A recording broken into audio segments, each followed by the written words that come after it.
Toutes les victoires sont magnifiques, hein. C'est une victoire en Coupe du Monde, elle vaut 100 points comme les autres. Mais Kitzbühel, il y a un petit quelque chose en plus. Je peux dire que j'ai gagné 2 fois devant le Terminator, c'est quand même pas mal, je crois. Ça fait peut-être un peu cliché, mais Kitzbühel, il pousse tout à fond, justement, ce spectacle autour du ski aussi.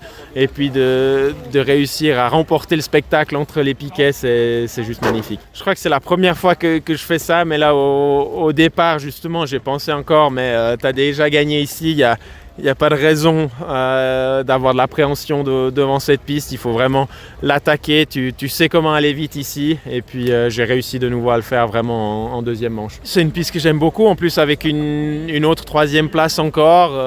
Je dois en avoir encore une 5e place, une 7e place. Donc c'est sûr que c'est des pistes qui me réussissent, mais aussi un gros coup de chapeau à l'organisation parce qu'on vient ici. Si la météo elle est même à moitié bonne, c'est toujours une patinoire et ils n'hésitent pas à mettre de l'eau dans la neige et ça c'est quelque chose qui me convient beaucoup.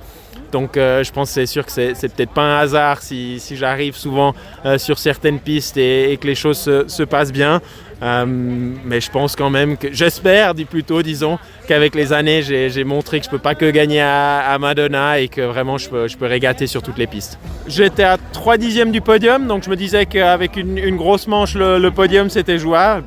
Feller il avait quand même une bonne marge et même Braten 2e, je pensais que ça allait être difficile d'aller les chercher, mais à la sortie j'étais à côté de la télé quand Dave est descendu, je l'ai regardé et ses coachs ils ont plus ou moins dit qu'il fallait se sortir les pouces et que Dave s'était bien sorti les pouces, donc je me suis dit que si Dave était capable de le faire, je pouvais le faire aussi, et puis justement qu'il fallait vraiment attaquer à fond, aller essayer de chercher cette course et puis d'allumer du verre en bas à Kitz, c'est toujours un beau feeling.